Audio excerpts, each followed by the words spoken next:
Hi friends, അസ്സലാമു അലൈക്കും. നമുക്കിന്ന് എളുപ്പത്തിലൊരു കൊലുസ് എങ്ങനെ തയ്യാറാക്കാമെന്ന് നോക്കാം. അതിനായിട്ട് നമുക്കിതുപോലെ ഗോൾഡൻ്റെ പൈപ്പ് വേണം. പിന്നെ ഇതുപോലെ ബീഡ്സിൻ്റെ ക്യാപ്പ്, ചക്കിരി എന്ന് പറയും, ബീഡ്സ് ക്യാപ്പ് വേണം. ക്രിസ്റ്റൽ ബീഡ്, ഞാനിപ്പോൾ ബ്ലാക്ക് ചെറിയ സൈസ് ക്രിസ്റ്റൽ ബീഡ് എടുത്തിട്ടുണ്ട്. പിന്നെ അതുപോലെ ഗോൾഡ് ബീഡ് വേണം, ഗിയർ ലോക്ക് വേണം. പിന്നെ വേണ്ടത് ഗിയർ വയറാണ് വേണ്ടത്. ഇപ്പം നമുക്ക് ഗിയർ വയറിനെ കുറച്ച് ലെങ്ത്തിൽ കട്ട് ചെയ്ത് ഇതുപോലെ ഒന്ന് കട്ട് ചെയ്തെടുക്കാം. അതിന് ശേഷം നമുക്ക് ഇപ്പോൾ ഇതുപോലെ ഞാനിപ്പോൾ ഇതിൽ കൊളുത്തിലാണ് ചെയ്യുന്നത്. നിങ്ങൾ ചെയ്യുമ്പോൾ കൊളുത്തിലല്ല ചെയ്യേണ്ടത്. നമുക്കിതുപോലെ എൻഡ് റിങ് കിട്ടും. എൻഡ് റിങ് എന്ന് ഉദ്ദേശിക്കുന്നത് നമ്മുടെ ജമ്പ് റിങ്ങിൻ്റെ അതേ രീതിയിലുള്ളതാണ്. അത് നമുക്ക് ഓപ്പൺ ചെയ്യാൻ പറ്റില്ല. ജമ്പ് റിങ് ആണെങ്കിൽ ഓപ്പൺ ചെയ്യാൻ പറ്റും. നിങ്ങൾ ആ ജമ്പ് റിങ് എടുത്തതിന് ശേഷം ഇതേ രീതിക്ക് തന്നെ ഗിയർ ലോക്ക് ഇട്ട് കൊടുക്കുക. അതിനുശേഷം ഗിയർ വയറിനെ ഇതുപോലെ കയറ്റി ഇങ്ങനെ കൊണ്ട് അടുപ്പിച്ച് വയ്ക്കുക. അടുപ്പിച്ച് വെച്ചതിന് ശേഷം നമുക്ക് ഇതുപോലെ പ്രസ് ചെയ്ത് കൊടുക്കാം. അപ്പോൾ നമുക്ക് ലോക്കായിക്കഴിഞ്ഞ് ഇപ്പോൾ എൻ്റെ എൻ്റെ റിങ് ഇല്ലാത്തത് കൊണ്ടാണ് ഞാനിപ്പോൾ ഈ കൊളുത്തിൽ ചെയ്തതെന്ന് നിങ്ങൾ ഉറപ്പായിട്ട് റിങ് വച്ച് തന്നെ ചെയ്യുക. അങ്ങനെ ആകുമ്പോൾ നമുക്ക് കാലിൽ നിന്ന് ഇടാനും അതുപോലെ ഊരാനും എല്ലാം എളുപ്പമായിരിക്കും. പിന്നെ നമുക്ക് വേണ്ടത്, ഞാനിപ്പോൾ ഇതുപോലെ ഒരു ഗോൾഡ് ബീഡ് ഇട്ട് കൊടുക്കുന്നുണ്ട്. അതിന് ശേഷം നമുക്കിതുപോലെ ബീഡ്സ് ക്യാപ്പ് ഇട്ട് കൊടുക്കാം. പിന്നെ വേണ്ടത് ഇതുപോലെ ക്രിസ്റ്റൽ ബീഡാണ്. വീണ്ടും നമുക്ക് ഈ ക്രിസ്റ്റൽ ബീഡിൻ്റെ അപ്പുറവും ഇപ്പുറവും ആയിട്ട് ക്യാപ്പുകൾ ഇട്ട് കൊടുക്കാം. അപ്പം നമ്മൾ ഇതുപോലെ ഒരു 4 ബീഡ്സ് ഇങ്ങനെ ചെയ്തെടുക്കാം. ഇപ്പം നമുക്ക് വളരെ എളുപ്പത്തിൽ നല്ല ഭംഗിയിൽ ചെയ്തെടുക്കാൻ പറ്റും. ഇതിപ്പോൾ നമ്മൾ പുറത്തുനിന്ന് വാങ്ങിക്കണമെന്നുണ്ടെങ്കിൽ ഒരു 300 രൂപ, 250, 300 ആ റേറ്റ് കൊടുത്താലേ നമുക്ക് കിട്ടത്തുള്ളൂ.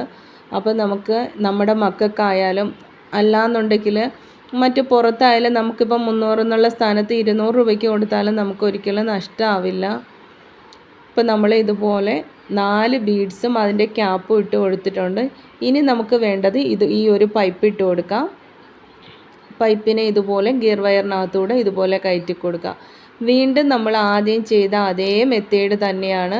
ബീഡ്സ് ക്യാപ്പും അതുപോലെ ക്രിസ്റ്റൽ ബീഡും ഇത് ഇട്ട് കൊടുക്കുന്നു. അത് 4 ബീഡ്സാണ് ഇടുന്നത്.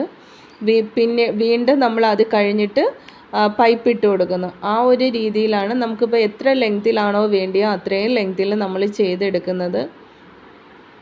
അപ്പോൾ ഇനിയിപ്പോൾ സ്കൂളെല്ലാം തുറക്കുകയില്ല. ആ ടൈമിലൊക്കെ ഇപ്പം മിക്കുള്ള സ്കൂളുകളിലും ഗോൾഡ് അലൗഡ് അല്ല. അപ്പോൾ നമുക്ക് ഇങ്ങനെയുള്ള ഫാൻസികൾ ചെയ്ത് ഇപ്പോൾ പുറത്ത് കൊടുത്തില്ലെങ്കിൽ നമുക്ക് കുഴപ്പമില്ലല്ലേ. ഇങ്ങനെ കുറച്ച് മെറ്റീരിയൽ നമ്മുടെ കയ്യിലുണ്ടെങ്കിൽ നമ്മുടെ മക്കൾക്ക് തന്നെ നമ്മുടെ ഇഷ്ടത്തിനനുസരിച്ച് ഓരോ മോഡലിൽ നമുക്ക് ചെയ്ത് കൊടുക്കാം.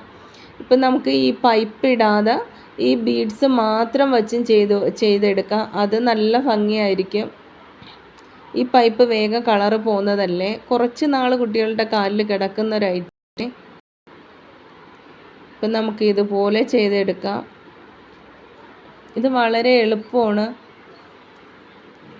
ഞാൻ ആ ഫസ്റ്റിലേ ചെയ്തത് അതെൻ്റെ കയ്യിൽ ഇതിൻ്റെ ഒരു ഇതില്ലാത്തത് കൊണ്ടാണ് ഞാൻ ഈ കൊളുത്തിൽ തന്നെ ചെയ്തത്. എൻ്റെ റിങ്ങിൽ തന്നെ പരമാവധി ചെയ്യാൻ നോക്കുക. അല്ല ജമ്പ് റിങ്ങിൽ ചെയ്യാമായിരുന്നു, പക്ഷേ എൻ്റെ ഇരിക്കണ ജമ്പ് റിങ് ഇപ്പോൾ സിൽവറാണ് ഇരിക്കുന്നത്, അതുകൊണ്ടാണ് അതിൽ ചെയ്ത് കാണിക്കാത്തത്. നമ്മൾ ഈ കൊളുത്തിൽ ചെയ്ത അതേ രീതിക്ക് തന്നെ നിങ്ങൾ ആ റിങ്ങിനകത്തും ലോക്കിട്ട് ചെയ്താൽ മതി.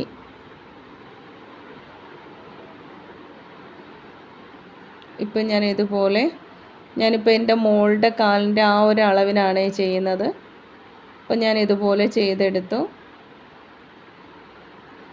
ഇനി നമുക്ക് വീണ്ടും ഇതിനകത്തൊരു ഗിയർ ലോക്ക് ഇട്ട് കൊടുക്കാം. ഗിയർ ലോക്ക് ഇട്ടതിന് ശേഷം ഇതിപ്പോൾ ഈ 2 സൈഡിനും നമുക്ക് എൻഡ് റിങ് വേണം. ഇപ്പം ഞാൻ ഇത് കൊളുത്തിലാണ് ഈ ഭാഗവും ചെയ്യുന്നത്. ഇതുപോലെ ഗിയർ വയറിനെ തിരിച്ചു കൊണ്ടുവന്ന് ഗിയർ ലോക്കിനകത്തൂടെ ഇതുപോലെ കയറ്റി കൊടുക്കുക. എന്നിട്ട് നമ്മളെ കൊളുത്തിനോട് അടുപ്പിച്ച് വയ്ക്കുക. നന്നായിട്ട് പ്രസ് ചെയ്ത് അടുപ്പിച്ച് വയ്ക്കുക. അതിന് ശേഷം നമുക്ക് ഇതുപോലെ പ്ലെയർ കൊണ്ടൊന്ന് പ്രസ് ചെയ്ത് കൊടുക്കുക. അപ്പം നമുക്ക് ലോക്കായി കഴിഞ്ഞ് ബാലൻസ് വരുന്നതിനെ കട്ട് ചെയ്ത് മാറ്റാം. വളരെ എളുപ്പത്തിൽ നമുക്ക് കൊലുസ് തയ്യാറായിട്ടുണ്ട്. അപ്പോൾ എല്ലാവരും ഒന്ന് ചെയ്ത് നോക്കുക. ഇഷ്ടമായിട്ടുണ്ടെന്നെങ്കിൽ ഉറപ്പായിട്ട് ലൈക്ക് ചെയ്യുക, ഷെയർ ചെയ്യുക. അപ്പം നമുക്ക് നാളെ മറ്റൊരു വീഡിയോയിൽ കാണാം.